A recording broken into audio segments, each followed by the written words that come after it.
Good evening, good afternoon, and ladies and gentlemen, welcome back to High Top Sports Oregon. The Ducks, they just can't be stopped, it feels like, at the moment. We've got our Duck Insider, Derek the Duck Zelmer, joining us this evening for another live show. The live show's been doing well. We're enjoying them, having a good time. Hope you guys are enjoying them. If you are, smash the like button, subscribe. Just surpassed 600 subs. Can we hit 700 before the end of the month? Try to get to 1,000 before the start of the season. Lofty goal in the next 2 months, but Duck fans, if you guys act how Lanning is on the trail, anything is possible. That's all I'm saying. Yeah, if they act how Dan Lanning treats the recruitment trail, we'll be at 1,000 next week, baby. That's just how this thing goes. You're right about that. So look, we got a lot to go over. Obviously, a massive crystal ball comes through from Mr. McNutt. Trey McNutt. We've got to talk. You were just saying, it's been 48 hours since you guys landed a 5-star. What's going on, Dan? Lock it in, big fella. Talk about biggest needs after that. And then Josh Pate drops an absolute bombshell on Duck Nation. And it's going to be fun. Where Dan's going to be, or what he's going to do over the next 5 years. But Derek, let's talk about the man, Mr. Trey McNutt. The Fong bomb, I feel like, came out of the clouds. Florida, I swear to goodness, he was just to Florida like 2 weeks ago. Florida felt good about where they stood with Trey, and now here we are. Dan said, "I'm sorry, but no, I like him, so we're gonna get him." Yeah, I mean, Sunbelt Billy, or does he want to come play for Dan Lanning? That's just the question. Whoa. We're on the Oregon show. I mean, you got to throw a little shade. But yeah, this is a massive crystal ball pickup, obviously coming from Steve Wiltfong of all people. That's the one you want to see. Like we said earlier, typically when you see Wiltfong crystal ball, that's the end all be all. So that's great news for Duck Nation. Trey McNutt was considered an Ohio State guy for quite some time. The Oregon's really picked up some steam over the last 2 months in particular. I think he's been on campus twice in the last 8 weeks. So that's great. Trey left both visits talking about just clamoring over the Ducks, talking about how, Dan's that guy, cares about the relationships, trajectory of the program, the whole 9 yards that you hear from every recruit ever to leave an official visit ever. But yeah, apparently it has gone well. We have had our own guys, team reporters, talk about how they felt very confident with Trey McNutt, and now today, obviously getting the Steve Wiltfong crystal ball that should really solidify that Duck fans should be feeling very confident in his recruitment. 6 foot, 180, 5'11.5", depending on where you look. Number 1 safety in the country. Number 2 player out of Ohio. Top 20 nationally ranked. Visited Florida, like I said, June 7th, not too long ago. Felt good about that. Went to Texas A&M June 13th. Saw that it was a dumpster fire there. Don't blame him. Goes to USC May 31st. Then over to Old Ducks June 21st. That was his last visit. No timetable for his commit, I believe, that I've seen. Have you seen the timetable for his commitment just yet? Yeah, actually, I was just watching Steve today on his podcast, and he said that this commitment day won't come until the fall. So we do have some time before he does announce a commitment. But, at this point, you got to love where we stand. No, I mean, it's a massive crystal ball coming through. Beware King says, it looks like we're losing ground on Michael Terry, but I don't know the full news. Well, we can talk about that because we're going to talk about kind of what's next. But let's just take a look at the last little impact of what Trey would do to the class. So you took a little of a step back to Oklahoma. They landed somebody today. I think it was a wide receiver. Could be wrong there. Doesn't matter. They landed somebody kicking you guys just outside of the top 5. I did the little calculator, did the work for you. No need to panic. If you were to land Mr. McNutt over the next few days or in the fall, what have you, right now it would bump your class from 251 to 264. So back in the top 5 by a long shot, still slightly behind Notre Dame, Georgia, Alabama, etc. But what I'm interested to see is the math that I could not do, is that average rating. You got to think it bumps you up to that close to that 94 mark, which would then have you as the highest class for quality. Again, the total score is quantity and quality. It's just a combination. That 93 is the quality of the class that is coming in. And landing Trey McNutt would be the third 5-star of this class.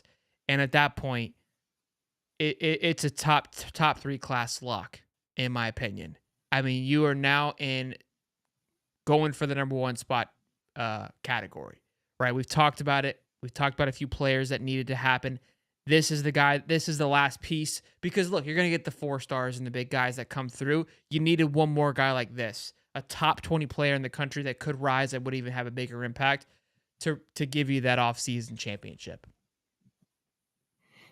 Yeah, it's like we were just talking about it yesterday when someone had asked, what would it take for Oregon to be in competition for that number one class? And it's just like, Wilt Fong heard us and decided to drop the crystal ball for us. So that Trey McNutt is obviously the very first and foremost that would need to happen for the Ducks.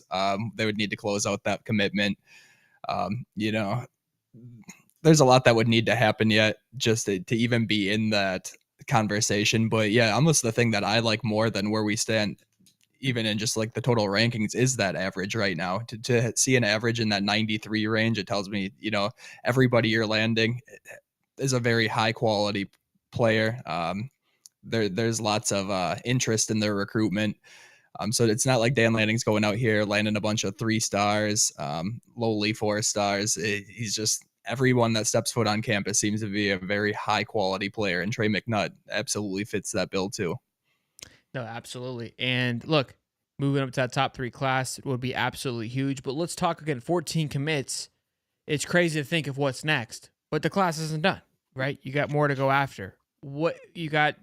Beware King asking about Michael Terry. Give your thoughts on that, and then what is going to be the next piece or next focus for the Ducks? Yeah, so I mean, if you would have asked me this yesterday, there was a couple commitments that went off the board today that had Oregon in their finals. Like Lincoln Kier was the big one, the 5-star tight end out of Kansas. You had to know that once Deshaun Brame, committed to Oregon, the odds of landing that one were very slim. Gavin Nix committed to Miami, disgusting. Today he had Oregon in his finalists. Michael Terry is an interesting one. That's one where they've picked up a lot of steam over the last month or so. Obviously had a great official visit, got to hang out with DeAnthony Thomas, talked about how much he loved that and talked about how, DeAnthony was kind of the model for how they said they were going to use him had he come to Oregon, and that was a big selling point for him. But then today we saw that there was a crystal ball dropped for him to go to Texas from a Texas insider. Anytime you a crystal ball, obviously it's easy to kind of think that you're kind of out of the recruitment, but unless it's a Steve Wiltfong crystal ball, I don't read too much into it. So yeah, Michael Terry, he is picking up a lot of steam toward Texas right now. Wouldn't surprise me, but he's another one where we're going to see this commitment drawn out well into the fall. So I mean, we're going to need to get him back on campus, hopefully for a game at some point this fall. Absolutely. And I was looking actually, I'm taking a look now for kind of predictions. I guess you guys were in the mix for Gavin Nix. Obviously he just committed to Miami today, linebacker position. Obviously linebacker, I think is another a position that you guys are looking for as well, especially with the miss on Noah McCall at the Texas A&M. Justice Hill, 4-star edge, looking like an Ohio State lean, and Amari Robinson, 4-star safety, looking like an Oklahoma. So in a weird world, couple misses for the Ducks, but I don't think again, nobody's panicking, but just a few targets that were on the Ducks list where hey, some changes might be made. But this tweet was sent out by old Mr. Josh Pate today that sent the Duck world in a frenzy, is what Derek was telling me, and let's get Derek's thoughts. But so I pulled a few comments from the clouds as well. So Josh Pate tweeted out Dan Lanning's next 5 years will blank. It's funny, these two guys, Uncle Crack and Crew, I'm familiar with them because they're Gator fans. So Uncle Crack says find him back in the SEC as a head coach. I think there's two sides to this. I think it's him going elsewhere is the one side, and then you got the other side. It's like he's going to make Oregon a dynasty. Crew says reestablish Florida as the flagship brand. On my show today, it was landing to Florida in 2025. I love the optimism. I mean, I'm on board with Billy, but I'm like, why? If you're Lanning, where Florida fans get nuts with it. I'm like, when the Bama job opened, that to me was your biggest threat, in my opinion. Maybe Georgia, if something were to happen to Kirby, would be a following, but that's not changing anytime soon. I just don't see you are the king of Eugene. And we've talked about it time and time again. I think the way that the Big Ten is shaping up, it's becoming a legitimate threat. Again, the SEC, in my opinion, is number one. We can argue till we're blue in the face. You're going to be wrong. It's the number one conference in the country. It's where you want to be. It is. But it's just like anything, right? When you're recruiting, when you're a school, you have to recruit as like, yes, Bama is the powerhouse, Georgia is the powerhouse, but come be the face and the statue, the potential statue to turn it to where we are, whether it's Oregon, Florida, et cetera, the new powerhouse. Dan Lanning and Oregon are in a place where they can make the Big Ten live up to those expectations. And look, Big Ten's not a slouch. Let's not get it. I mean, I'm talking like they're the ACC or the Pac-12. That's not what I'm saying at all. But the Big Ten is shaped up and lined up to be a legitimate contender. And Dan Lanning is the man out there in Oregon and in a very good place to get things done. I would be shocked if he left. I think bring Oregon its first natty, a couple playoff appearances, that's what happens over the next 5 years and really creates a true, can you say dynasty for Oregon? I would say, yeah. But right? I mean, what would you consider? Again, is it a couple natties? I think he wins a natty and makes 3 playoffs. That's a dynasty for the Ducks, no? Yeah, that's fair. I mean, to your point, if that's what happened over the next 5 years, I think myself and every Duck fan listening to this right now would be absolutely ecstatic. The one thing that, we constantly hear when arguing anything college football, it's real easy to bring up, oh, you never won a natty, not a serious program. Oh, it's just Nike money, da da da da da. I think in the next 5 years, Dan Lanning, he's locked down till 2028, I believe, and I do think he will honor that contract. He just, everything about him, his persona, the values that he spits, it really seems like, he would carry that contract out, honor that thing. And then, if something in the SEC opened up or, albeit maybe he wanted to go to the NFL one day after that, who knows what happens. But in this next 5 years, I think this is the best chance Oregon has ever had to win a national championship. And I don't think it's close. 2010 was great. With Darren Thomas and Michael James, obviously 2014 with Marcus Mariota and crew. But those teams had a few really bright spots and a ton of guys who just didn't make the mistakes. What these teams have the potential to have are a ton of these bright spots where you have stars all over the field.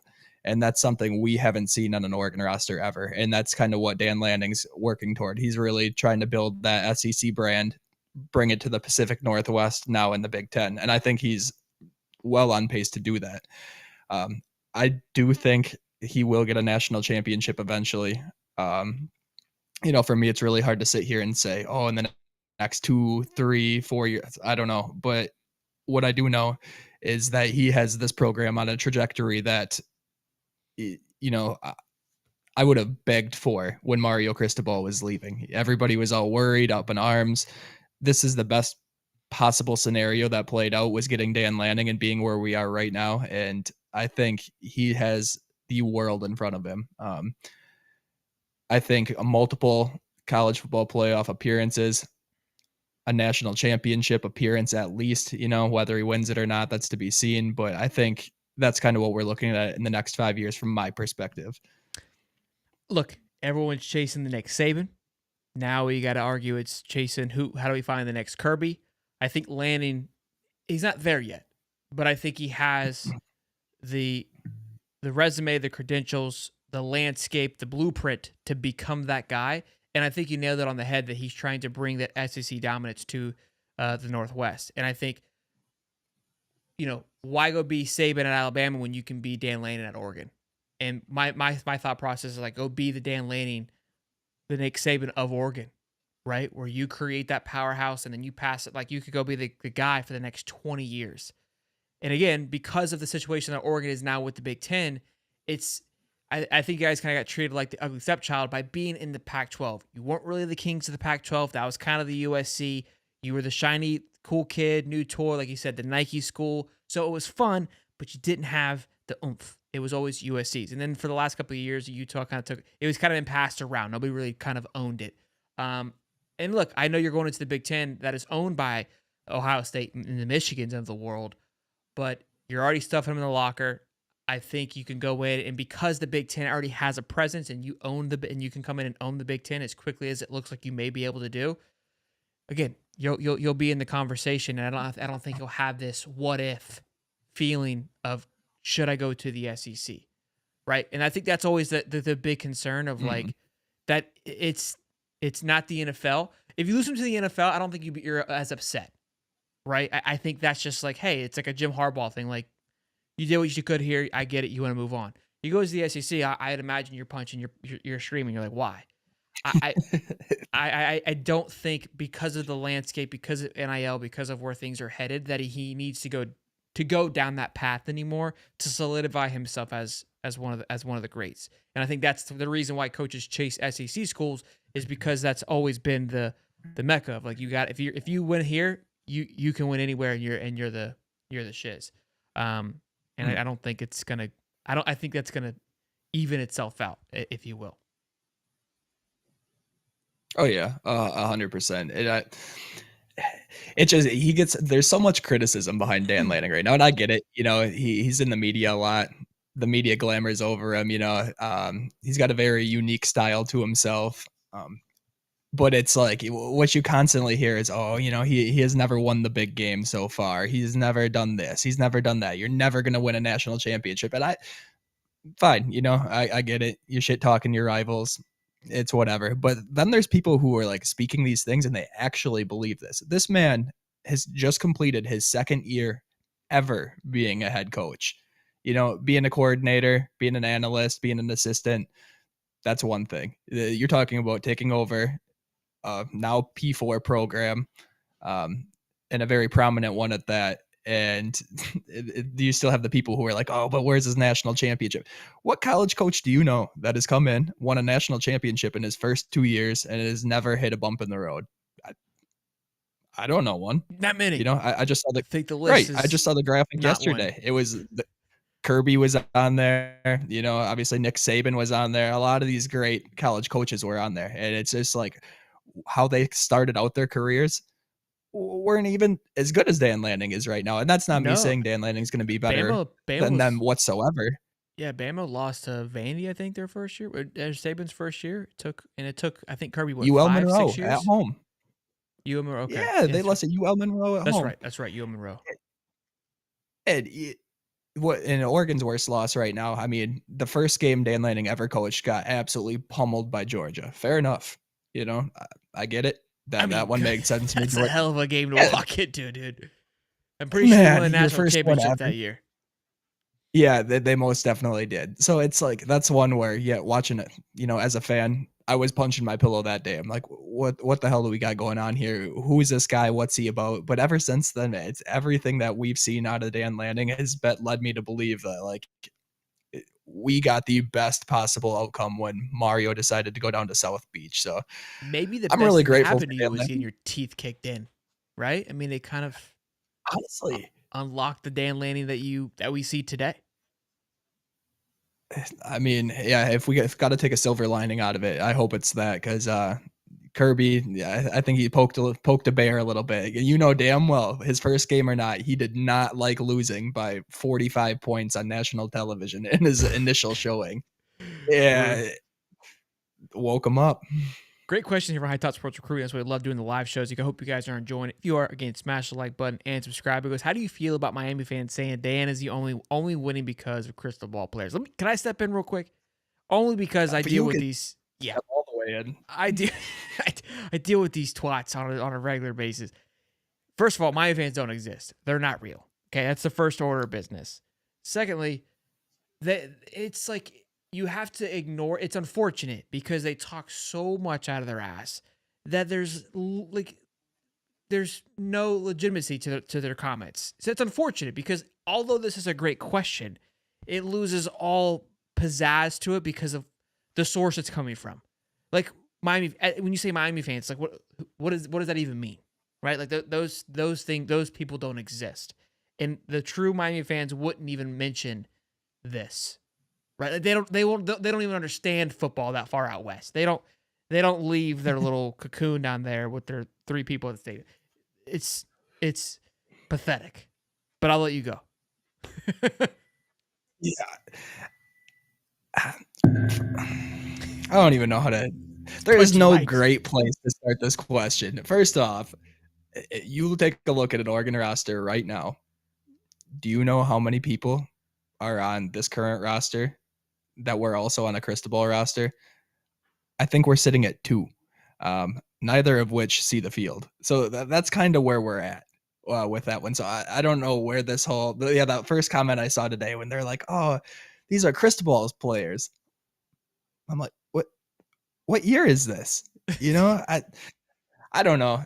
And Mario Cristobal is a great recruiter. That was my favorite. Like that's really where I fell in love with like recruiting at Oregon was Mm. thanks to Mario. You know, he was really the first one to really start bringing in like these blue chip caliber players and like even see 5 stars entertain coming to Eugene is something that we had never really seen to that prior. You know, when Kayvon Thibodeau committed to Oregon, that was a massive deal getting a 5-star done. That's thanks to Mario. So I do appreciate him for that. And he is doing a great job recruiting down in Miami.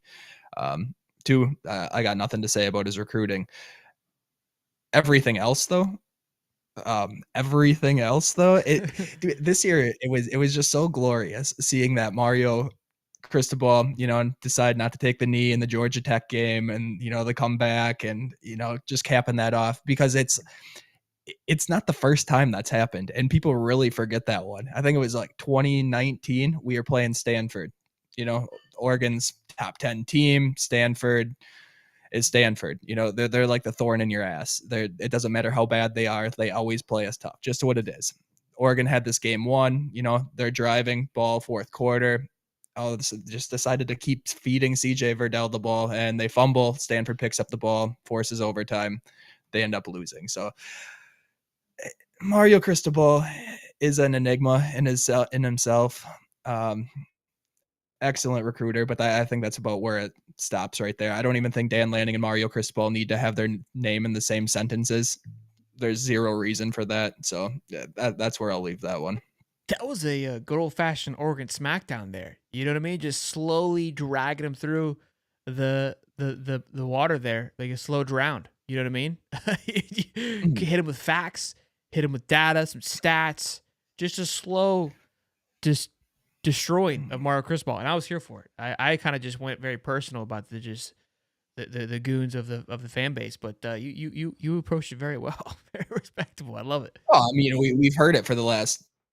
When did Mario leave campus? The day after he left campus, basically. You know, it's still Mario's team. Ask the guys down in Miami; they'll tell you. Same people that'll tell you Miami's back. They've been back.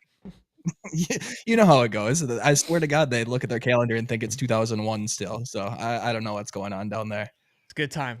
It was a good time. Well, boys, great live show. Almost 40 strong in here. Again, be sure to smash the like button. Shout out to High Top Sports and Beware King 64 hanging out with us, showing some chat, showing some love. Again, the lives are doing well. Comments are flowing. Oregon Ducks are on a high right now. We're loving it. I know Derek Duck is loving it. So continue to share love, boys. Smash the like button. Again, let's get this bad boy to 1,000 subs. Keep it growing. Let's have a Dan Lanning kind of run here, and let's get it, boys. But until next time, we'll see you. I'm Shelton. That's Derek the Duck. Peace, boys.